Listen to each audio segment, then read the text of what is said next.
Crônicas do Amanhecer, por Feijão Centro Espírita Allan Kardec. Balneário Gaivota, 31 de agosto de 2018. Torcedora uniformizada e viagens do próprio bolso porque a presidente da Croácia faz sucesso na Copa.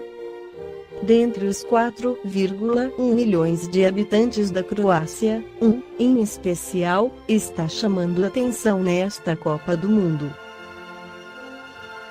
Na verdade, Kolinda Grabar-Kitarović, a presidente do país.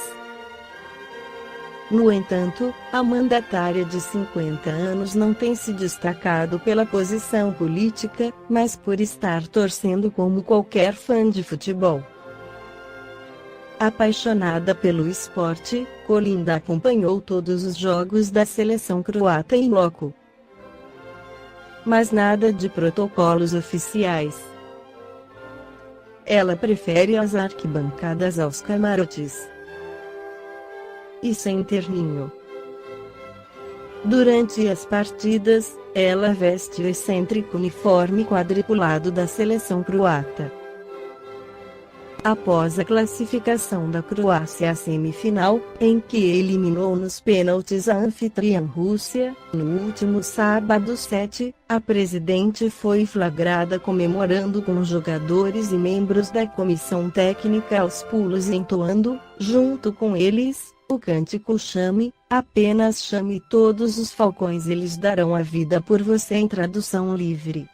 Primeira presidente mulher da Croácia, Kolinda ganhou as redes sociais por atitudes que vão além do futebol, por não usar dinheiro público para sua ida à Rússia e utilizar voos comerciais, pagos do próprio bolso. Como a viagem não é a trabalho, ela mesma descontou de seu salário os dias de folga. Na foto que compartilhou, em que aparece no avião ao lado de vários torcedores, escreveu "Vamos para a vitória", e realmente foi, porque naquele dia, 1 de julho, a Croácia venceu a Dinamarca nos pênaltis e se classificou às quartas. Um dos torcedores com quem ela viajou comentou o fato à agência de notícias Tais, da Rússia: ela gosta de esporte, e o que ela está fazendo é algo normal para um presidente. Ela pegou um voo com pessoas comuns, cumprimentou a todos. Eu gosto disso. Somos um país pequeno, mas é como um time. Na partida contra a Rússia, pelas quartas de final, Kolinda foi identificada nas arquibancadas e levada para a tribuna de honra da FIFA, onde estava o presidente da entidade, Gianni Infantino, e outras autoridades. Ainda assim, comemorou quando a seleção croata passou à frente da Rússia por alguns minutos no placar durante a prorrogação. O vídeo de sua celebração viralizou. Além de vibrar com as mãos ao alto, ela parece comemorando um gol no estilo toca aqui, batendo mão com o presidente da Federação Croata de Futebol, Davor Šuker. Quem é ela? Kolinda Grabar-Kitarović, do Partido União Democrática Croata (HDZ), foi eleita a primeira presidente mulher da Croácia em 2015, no segundo turno das eleições gerais, ao derrotar o então mandatário, Ivo Josipović, com 50,54% dos votos. É considerada populista conservadora e parte da ala moderada do seu partido.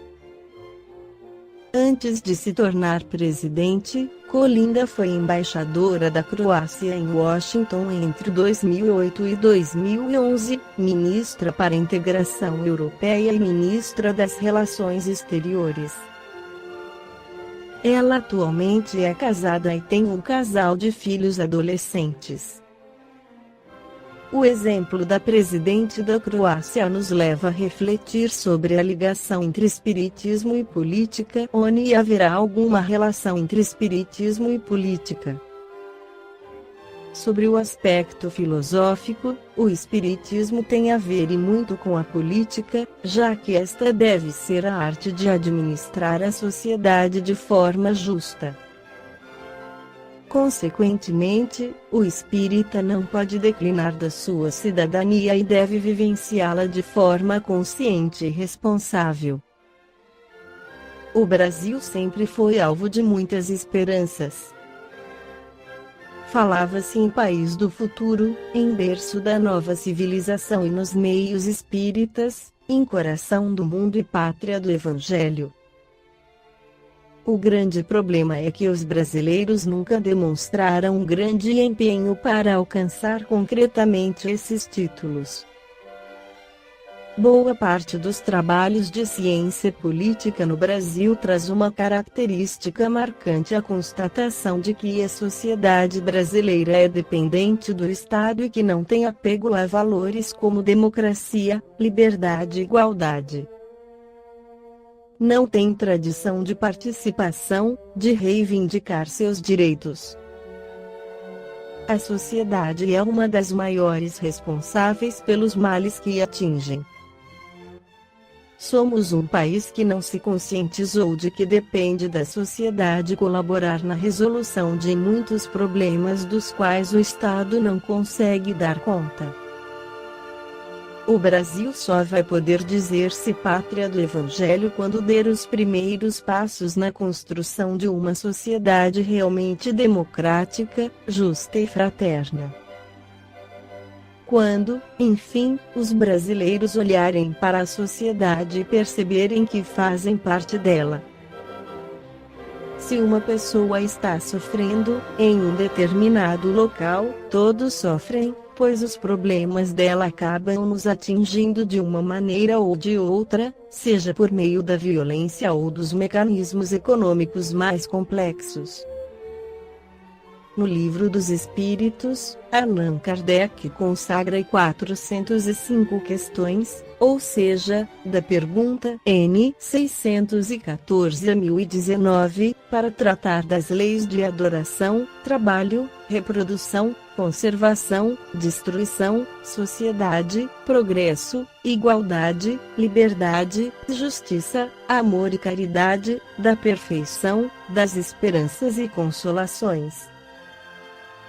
Tais questões envolvem, portanto, o homem no seu relacionamento com o Criador da vida, com o planeta em que vive, com seus semelhantes, com as sociedades de que participa. Logo, sob o aspecto filosófico, o Espiritismo apresenta normas políticas.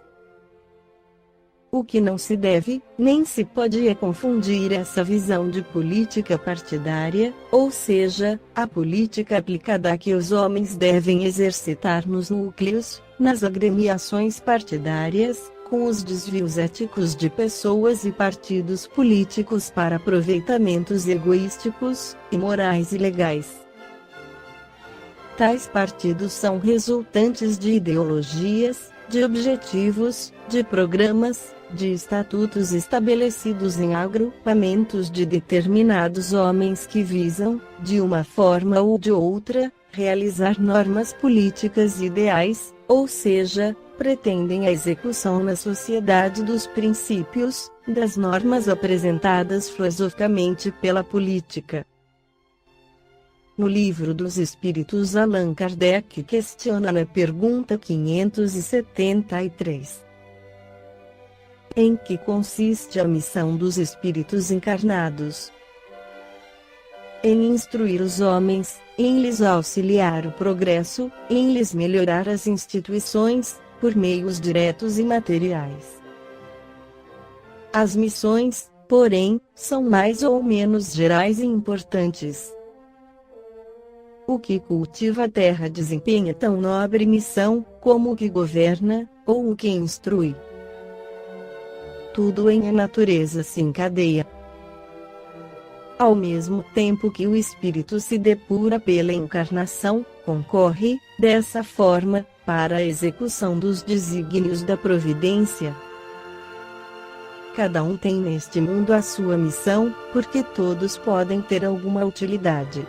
No livro Filosofia Espírita volume 12, o Espírito Miramês pela psicografia de João Nunes Maia comenta essa questão: a missão dos espíritos mais elevados é descer ao mundo para ajudar os ignorantes, as crianças espirituais. Os mestres se posicionam em muitos lugares, e ao mesmo tempo em que ensinam, aprendem. É por isso que têm grande interesse em ajudar. Eles começam por ânsia de aprender, e depois que o amor invade seus corações, passam a ensinar por ele e com ele nos sentimentos. Os que cultivam o solo, não têm menos valor do que os que ensinam. Tudo depende do modo pelo qual desempenham sua tarefa. A missão de governar é a mesma de obedecer. O que qualifica a alma é, pois, o tamanho da compreensão que se irradia das suas qualidades morais em ação. O dinheiro não impede o benfeitor de subir mais na sua escala evolutiva. O ouro não fala e não pensa. Passando os olhos na história universal, lendo a vida dos grandes homens, temos exemplos daqueles que usaram o dinheiro para maiores e melhores benefícios coletivos. Igualmente, a falta dele não impede o missionário com Jesus de realizar grandes coisas, e disto temos também muitos exemplos nobres.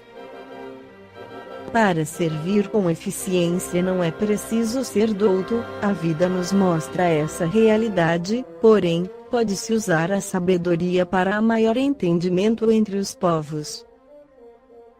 Tudo depende da maturidade da alma em questão. E neste movimento de amor é que os espíritos, elevados e ignorantes, ao se encontrarem, se depuram. O que seria dos benfeitores, se não houvesse os necessitados em aprender? O que seria dos ignorantes, se não tivessem ao seu lado os espíritos sábios para ensiná-los? Deus encadeia tudo na ordem do universo, com o mais requintado amor, e é por isso que nos chega de mansinho a felicidade, a pulsar com mais vida em nossos corações. Os espíritos têm missões na Terra, mas têm missões na erraticidade também.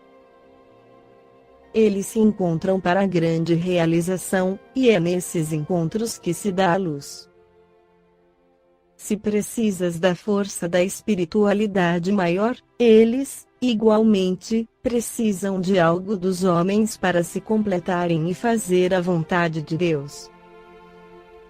Não desdenhes nada, tudo vem de Deus, na sequência das nossas necessidades.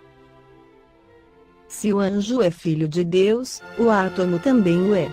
Tudo se ajusta na dinâmica do amor.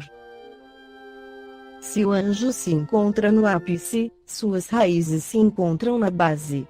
É por isso que todos os espíritos elevados amam a tudo, como sendo seus irmãos em Cristo, que é o fundamento da vida, de onde acordaram para a luz da vida. Esta foi a crônica do amanhecer de 31 de agosto de 2018, por Feijão Centro Espírita Allan Kardec.